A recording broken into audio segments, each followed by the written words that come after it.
We are the Gujarat Technological University. Since its inception over a decade ago, GTU has been empowering young and curating minds to realize their true potential. Over 4 lakh inspired students are enrolled with one of the premier academic universities in India. With more than 450 affiliated colleges in its fold operating across 5 zones of the state, GTU, the International Innovative University, your place to move forward.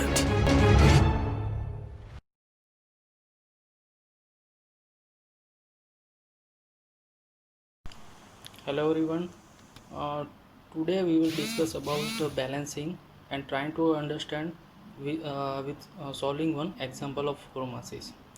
For balancing, first of all we have to understand what is unbalancing. Unbalancing means in simple sentence it is the uneven distribution of masses uh, during the system during the rotation. Uneven distribution of masses of rotating around the rotating axis, that is called unbalancing. Let's try to understand with one example of lathe machine. Suppose there is a one working axis, that is chuck to tail stop. The center axis of chuck to tail stop, it is called center axis, working axis of lathe, and another axis of job which need to be formed. This whenever we install job onto lathe machine, the job axis should be coincide with the lathe working axis. If it is not possible during the forming, that is called unbalancing. Due to this unbalancing, the whenever you take the cut for forming it, due to uneven distribution of massing around the rotating axis, it creates some jerks in tool post and some vibration on the lathe machine. This is because of the uneven distribution of masses, and because of this uneven distribution, uh, this damage the job or tools. These are the drawbacks of unbalancing. So this whole process is called unbalancing. Balancing is the opposite of it. Whenever these two axes, one axis of job and another axis of working axis of lathe machine, is both are in same position during the throughout the process, during the rotating of that masses, it is called as a balancing. Now there are two type of balancing. One is static balancing, another is dynamic balancing. Static balancing is depends on the gravitational force of masses. Whenever the center axis of that masses should be passes from the CG of that mass, means the center axis passes through the CG of that component. That is condition is called the static balancing. Okay. Now another part is dynamic balancing. Dynamic balancing, we have to satisfy two conditions. First of all the resultant forces during the whole process which are produced in the system, that should be zero. This condition is called static balancing. Statically balanced means produced all dynamic forces whenever is resultant, that should be zero. And another, the produce resultant couple produced through the dynamically forces, that also should be a zero. That is the second another condition. If these both conditions are satisfied, in that case we can say the our object or component is dynamically balanced. Okay. Now we understood with one example that I have solved. Okay.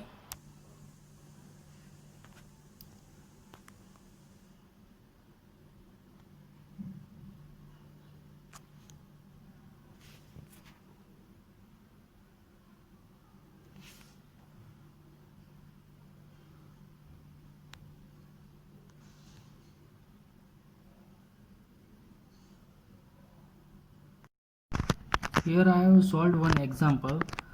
I have read the equations first. Four masses PQ RNs are carried by a rotating shaft at radius 100 mm, 125 mm, 200 mm, 150 mm respectively. The planes in which the masses revolve are spaced 600 mm apart, and the masses Q, R and S are 10 kg, 5 kg, 4 kg respectively. Determine the required masses P and relative angle position of four masses so that the shaft shall be in the complete balance. Okay, so this is the example of four masses. First of all, we have to list out the given data. M is for masses of P. MQ is equal to 10 kg, MR 5 kg, MS 4 kg. According to respective radius RP 100 mm, we have to convert into meter instead of mm to reduce our summation digits. Okay, for solve this example, there are 5 steps. First of all, we have to draw the position of planes. Second, we have to draw the angular positions of planes. Another third one is we have to list out centrifugal force and couple force calculation in the form of table. After that, we have to draw couple force diagram and then centrifugal force diagram. So now we start with the position of planes. Here our another is position of planes. Here one thing is we have to consider that the distance spaced 600 mm apart. It means sometimes students will confuse in this apart word. It means each and every plane are distributed with this distance 600 mm only. So for that, first of all, we have to draw the position of plane diagram. Here 600 mm distance between two planes. These are MP, MQ, MR and MS. These are the masses, and these are the respective radius on which it rotates. So these are the positions. Now the angular position is not given to us, so we will move. The third step is that calculation of centrifugal and couple masses. So here is the table. We have to make one table. In the first column there is a plane PQRS.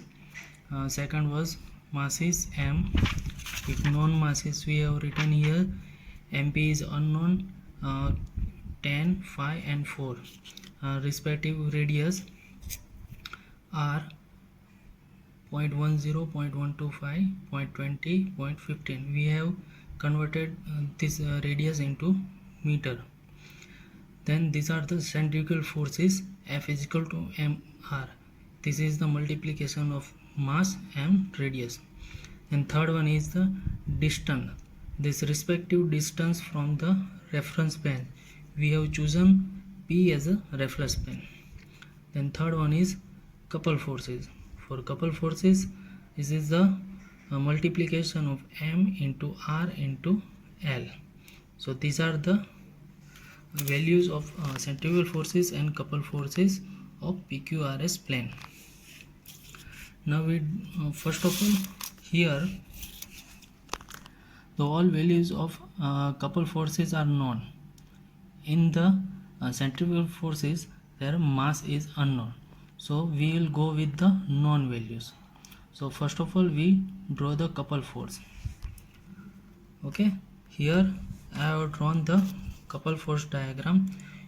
You have to choose appropriate scale so that your figure should not be on the page on which you want to draw, or it is not too small so it can difficult to view.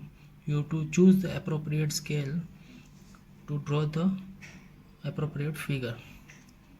So we start with the first known value q, that is 0.75. We have to multiply with the scale 0.75. After that we have to draw one line q2, sorry, o to q dash. This is our first vector of plane q, that is the value of that 0.75. okay, after same as we have to draw for point r and s with the value of 0.1 and 1.02 with multiplication of scale factor. You have to measure 1.2 in the compass box, then you have to point your pointer on q dash and you have to make one chop or arc at this point as per the measurement. Same as you have to draw for s value from this to there. Whenever those two chop are merged, at that point you have to draw two lines from here to here and here to here, means you have to join true for this whole gives a diagram that is called couple diagram, and this angle is of your PQRS angle. So in this way we can draw the couple diagram. These all known values are known in the couple diagram, and we got the three measure angles from this diagram. Then next we have to move to the centrifugal force diagram.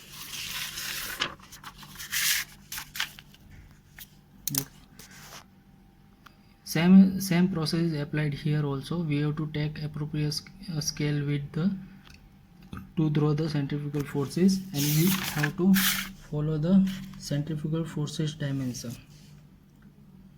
This is unknown value, we have to start from this and to go. Same as we have first draw 0 to O to Q, Q to R as per dimensions which we have find in the centrifugal forces table, and same angle on which we have got in the couple force diagram. Okay, after that this O to Q, Q to R and R to S, this portion is not given to us, that we have to find. So these 2 points we have to merge with the dotted line, that is our value of MA masses. So this vector S2O is equal to 0.1 into MA. So 0.1 is a measurement of that. We have to unscale with this.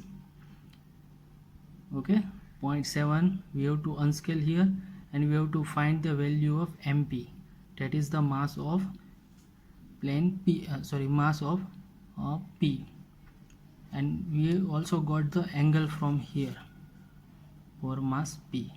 So in this way we can find the whole value of masses and angle of all planes. In this way we can solve another example also. Hope you have understood this.